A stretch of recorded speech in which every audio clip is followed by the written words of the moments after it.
Good day, my loves. Today we gather here to talk about my favorite subject, non-monogamy and non-monogamous relationships.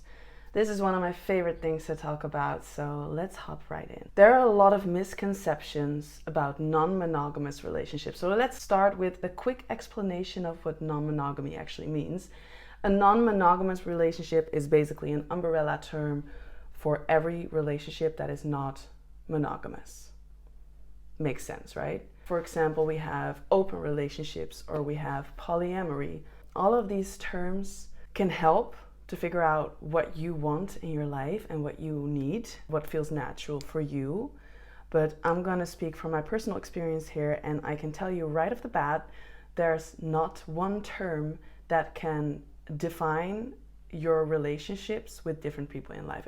It doesn't work, because every single relationship with every single person is completely different and new, and it really depends on the person, the other person, maybe more other people, the situation that you're in, the moment that you're having. Like, there's so much. So all of these terms, I kind of want to set them aside for this video, and I want to talk more about the actual connections and the actual emotions that can come up and the kind of struggles that you may have, the more emotional side of non-monogamy. My name is Maria Anouk. I am an artist and a YouTuber, and I like to talk about mindset. I like to talk about subjects from my life. I like to talk about art, and today we are focusing on one of my favorite subjects.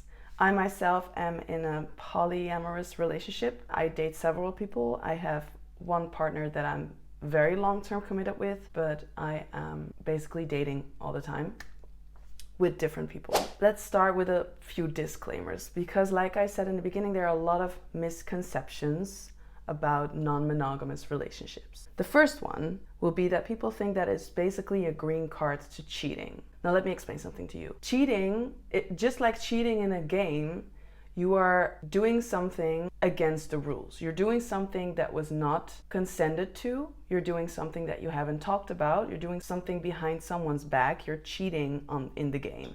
Like, we use this word for relationships because cheating means that you do something that's not in the rules of that relationship. I can still cheat on my partner even though we have an open poly relationship. It's not a green card for cheating. One of the main rules in my committed relationship is that we discuss everything. There's not a single fantasy or crush that my partner doesn't know about. They know everything, and that's our rule. We know everything about each other. We know who we're attracted to. We know who we're crushing on. Of course, we know who we're dating. If I were to crush on someone, be in contact with someone, go on a date with someone without telling my partner, I would be cheating. So just to put that away, it's not a green card for cheating at all. Second misconception I want to talk about is that polyamorous or open relationships or any non-monogamous relationship can never be as deep and as committed as a monogamous relationship. This is false. And this might be hard to understand for people who have never experienced any form of non-monogamous relationship. Every time I go on a date with someone else, every time I catch feelings for someone else, every time I'm intimate with someone else, I never feel less love for the person that I'm in a committed relationship with. In fact, I want my partner even more every time I've been on a date with someone else. And I don't know why that is. I think if you're seeing different people, it's easier to see someone for who they are and to see how amazing they are for you, because you're getting information and knowledge from different relationships with different people at the same time. So I feel like if you're dating different people, you understand the concept of different love languages and different way of being intimate, and you appreciate each and every one of these people more because you understand their differences and you understand the fact that they all give you something different, something very valuable. But it's different with everyone. So no, having a relationship with more people at the same time doesn't make any of these relationships less intense than it would be if you were only dating one. For example, if you're in a relationship with 3 people, 3 real committed relationships, and you break up with one of them and you're completely heartbroken about that, the heartbreak is not gonna be less just because you have other partners. It's not. Trust me.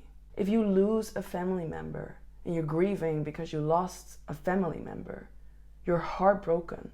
Just because you have more family members left doesn't make it less terrible that this one is gone, right? Okay, third misconception is jealousy. A lot of people think that you cannot share your partner because you would not be able to cope with the jealousy. You would be too jealous.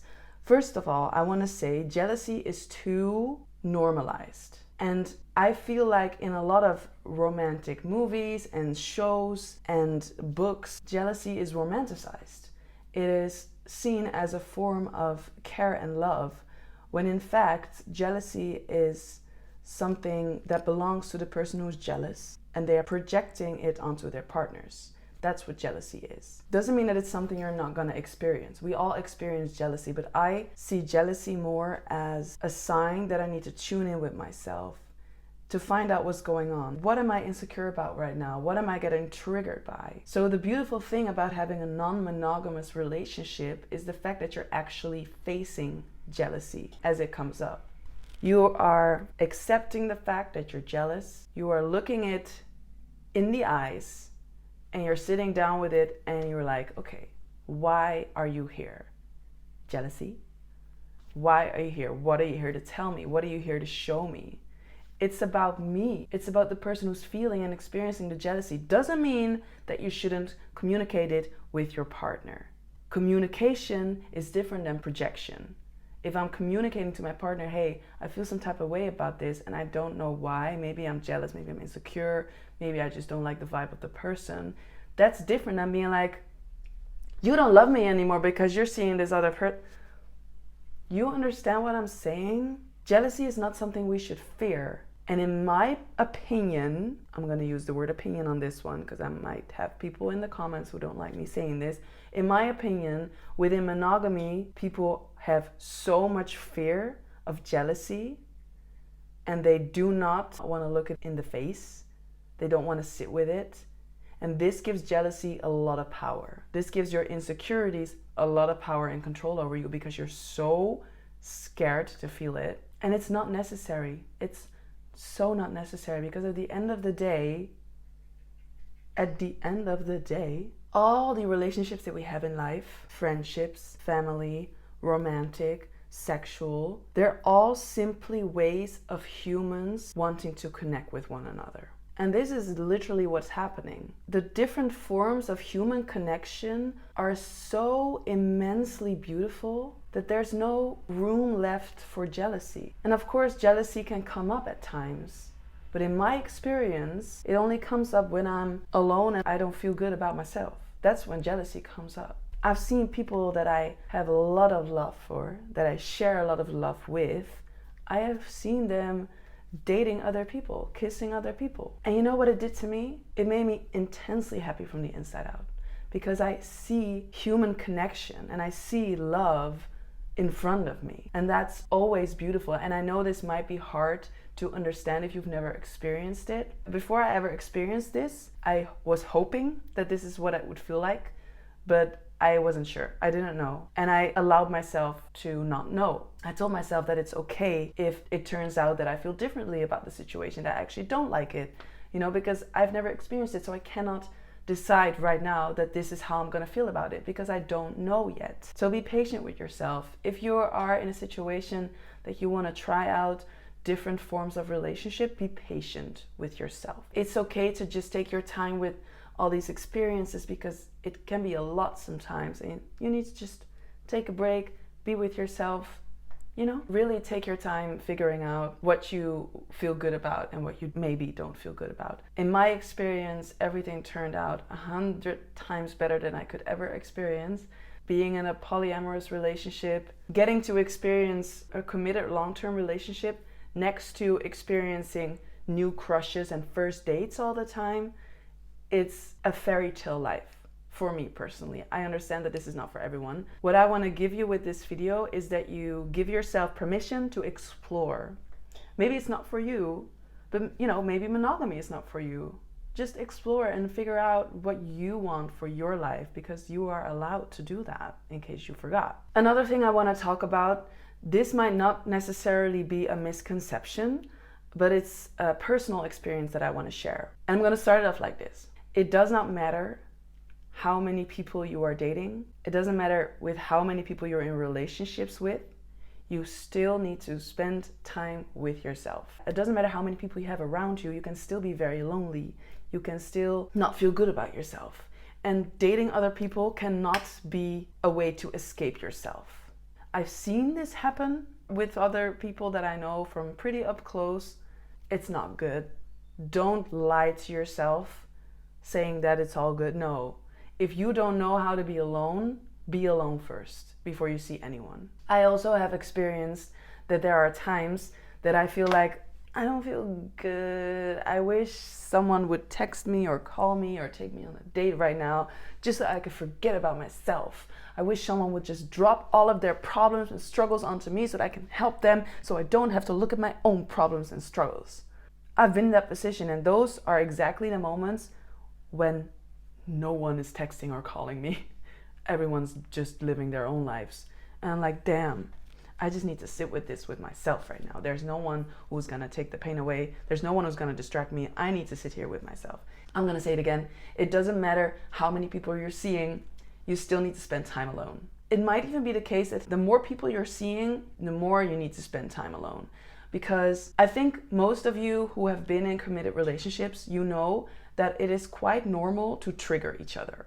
If you get to know each other very well, you're in a long-term relationship, you're gonna trigger each other, and that's normal. And that's also good because that means you can actually help each other grow and help each other dig deep into the trigger and grow out of it and heal from it. You either project it onto each other or you grow together. But if you are seeing multiple people, 3, for example, you are gonna get triggered 3 times as much. So you need to sit with yourself each and every time. Because you might think you're over that little thing from back in the day because you're having an amazing relationship with someone. Suddenly you're dating someone else and that trigger just comes back up from years ago that you thought you healed because it's not coming up with this committed relationship, but it's coming up with the person you're dating right now. What's going on? We need to dig deep. So it takes a lot of self-reflection, a lot of confrontation, a lot of sitting down with yourself, a lot of sitting down with the person in question to, communicate. Communication is hard.